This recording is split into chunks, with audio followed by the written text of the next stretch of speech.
We have no idea what we're doing. No Full idea. disclosure. Hey guys, what's up? Welcome to our first official van build video. In this episode, we are covering installation of the fairings, installation of the wiring, and the insulation. So stay tuned, come check it out. What's up guys? Welcome to the Reddington. We're gonna walk you through our whole van build, multiple episodes. We're gonna take you step by step, how we did this, how we're doing it. We'll try to be as detailed as possible. We are working on a Ram ProMaster 2500 2021. They are surprisingly hard to come by. We went to like 4 different dealerships to find one, and they're selling like hotcakes. But we got one, and today we're gonna start with some furring strips and doing the framing. And we started with the flooring here today, so we're gonna lay some furring strips down, insulate it, and then put the stock flooring panel back in, and we'll use that as a base to do all our vinyl plank flooring. And then we'll move on to the walls and the ceiling. Still waiting on a bunch of stuff to come in. So we took off the floor that came with the van. It was glued down with all these little blobs of glue here. So what we're gonna do is we're gonna put these furring strips down across, just to add a little lift and add some insulation, and then we're gonna put the board back down over.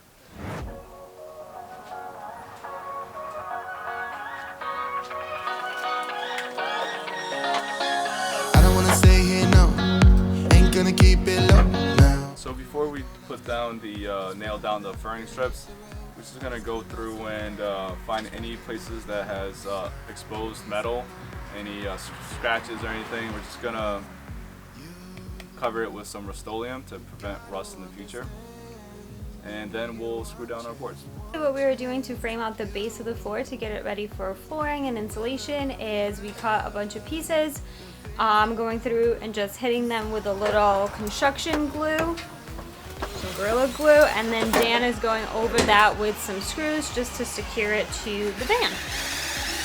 Okay, so a couple of pro tips, aka learn from our mistake tips when installing the framing for the floor, is go into the rib of the car to screw in your screws. It'll go a lot easier.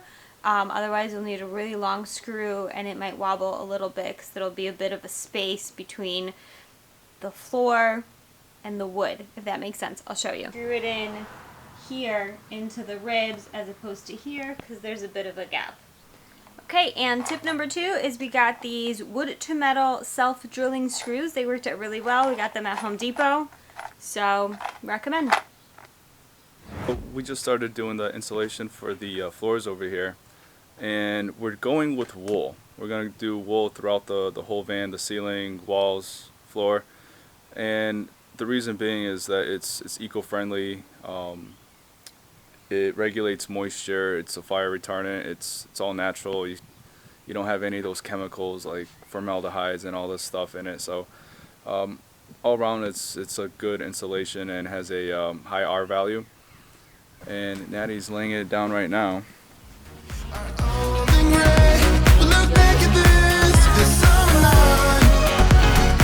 Dig right in. We were looking for the Havelock wool. That's a very popular one. They have bats of the wool, but we didn't go with that.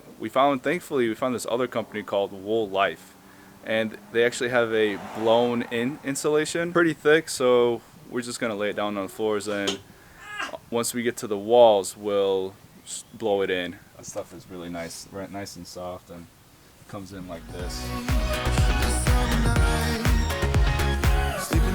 Of a van, roaming in the wilderness. We never need a plan. We'll be alright, just you and I, singing from the top of a lungs. I think we went super heavy on the floor. I don't think this was intended to be this dense, but we figured better do it more than less. If that makes sense, we want to make sure the van is super insulated. We are going to be spending a lot of time in colder climates, and warm climates, and so insulation is going to help to keep us cool and warm. So we might have overdone it, but we don't know what we're doing, so I hope it's going to be fine. This is how we do any renovation job, with a beer in our hand. Don't recommend it when you use tools, especially saws and stuff like that, but take it easy, like This we is do. also why it takes a while. Hey. So this is what we got going on. We're doing some framing. We did the floors yesterday, now we're doing the walls. As you can see, come over here, Natty. Over here we did the crossbars, if you will. And then we're going to attach the verticals to this. We use these self-drilling screws, wood to metal, for these. We're going to use regular drywall screws for wood to wood here. And we're just going to do vertically, we'll do a couple like this. And that's how we'll attach our mesh for the wool insulation. And then we'll do the shiplap across. And we're going to do a 2x6 up here.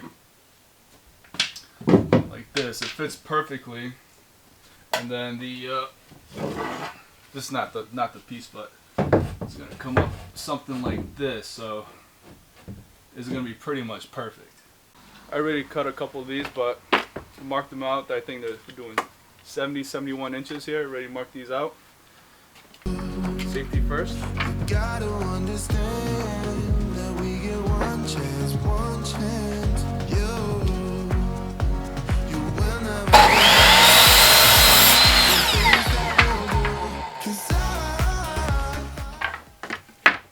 Easy peasy. What we're using here is a 1x3 pine. It's very light, so that's good for framing a van. You want to be conscious of the weight, but it's good because the walls in a van aren't straight, so these are very flexible. So you want to use pine. So just using this as a template and making sure that this vertical piece here goes just about there, and then I'm holding this down. This is not a straight wall. Natty's gonna come in and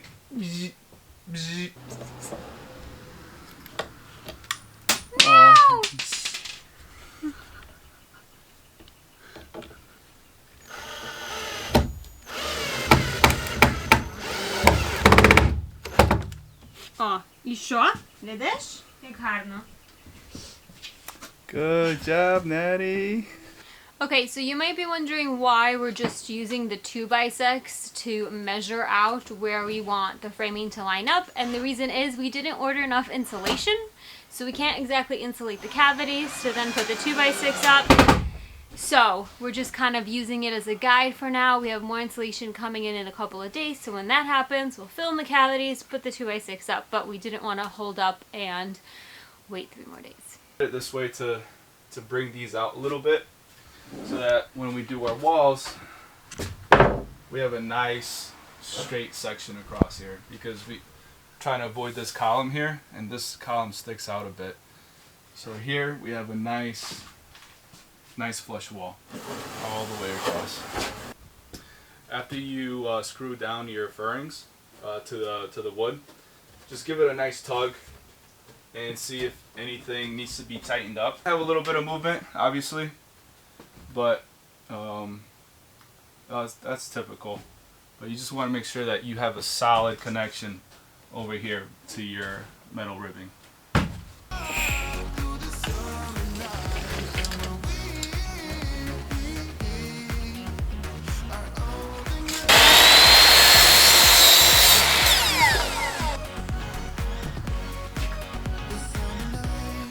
Come over here. See these markings over here? There's a lot of these holes on the ribs. That's all over the van. And we just mark where the holes are so we don't hit them.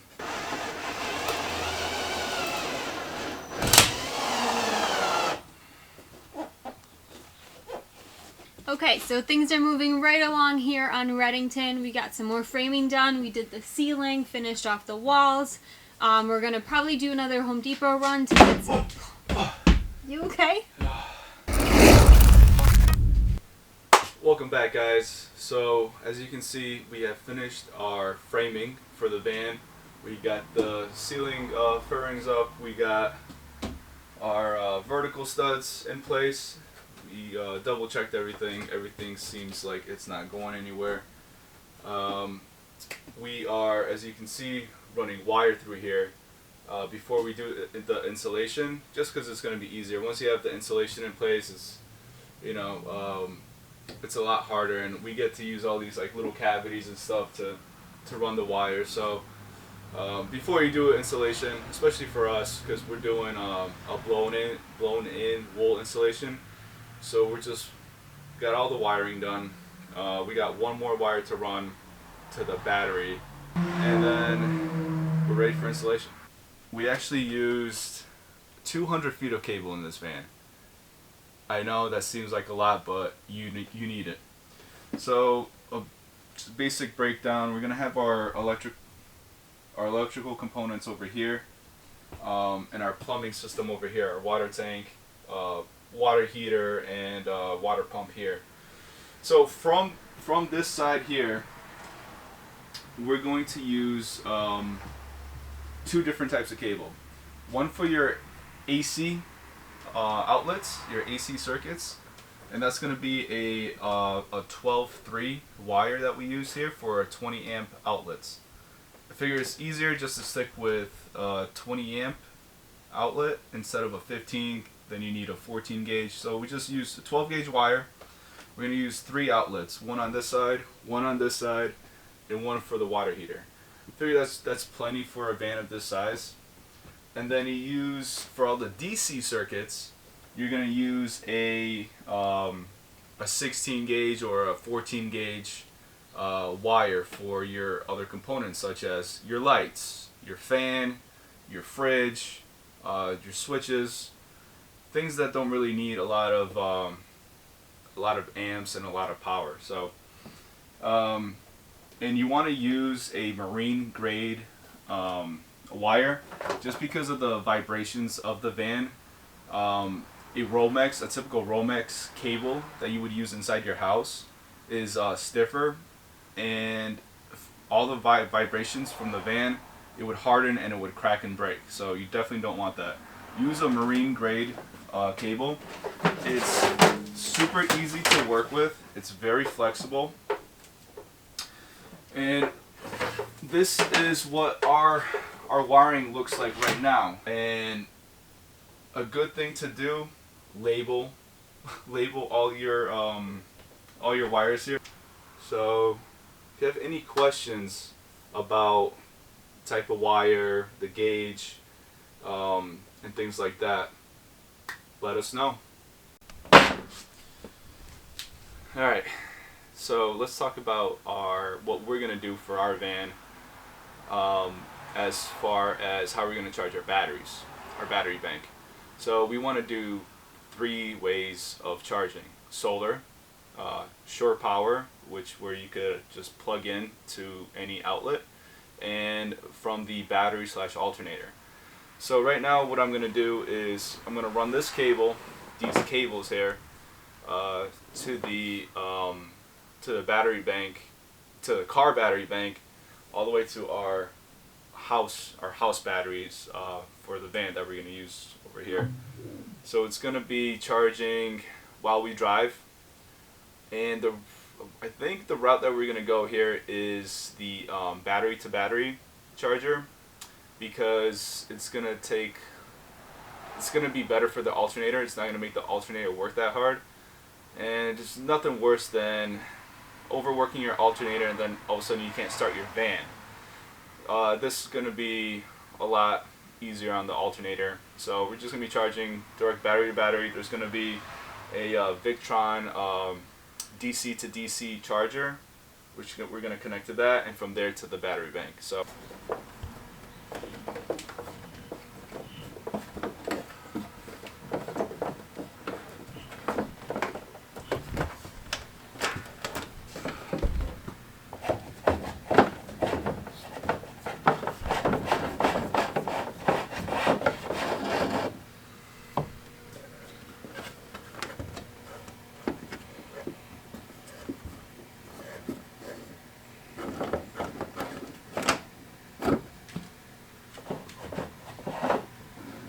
Alright guys, we are onto installation now. I'm going to be showing you how we're doing this with the wool blown in installation. We have this material over here, this mesh. We have this mesh material that came with the installation.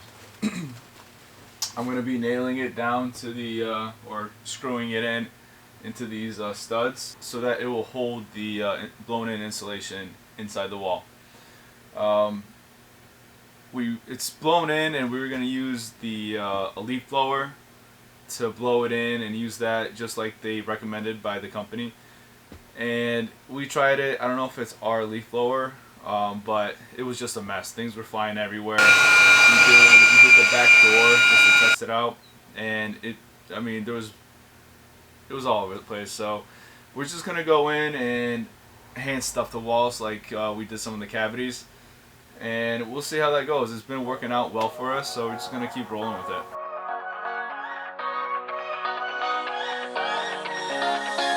I don't wanna stay here, no. Ain't gonna keep it low now. If you wanna go, let's go. Let's wrap it up and hit the road. I just got an awesome vibe.